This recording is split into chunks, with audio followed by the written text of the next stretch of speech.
We are going into a house. I was told that it has some lights that are staying on that are connected to a switched outlet. So we're going to check that out. Expecting the best here. Let's go check it out. I went ahead and took the cover plate off and removed the light switch from the wall. And when I did, I noticed that the light switch was broken. However, the lights were still on in the room. I was told that these lights were plugged into the switched outlet.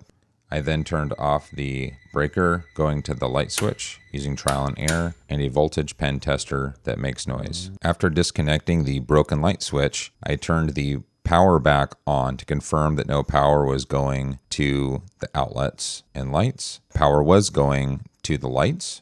At this point, I went and double checked the outlets and realized that the bottom half of the outlet was switched. However, the lights were plugged into the top. The switch needed to be replaced regardless, as I could tell it was broken while it still had the cover plate on. I then went and wiggled the wire connected to the outlet and noticed that the light went on and off as I wiggled the plug.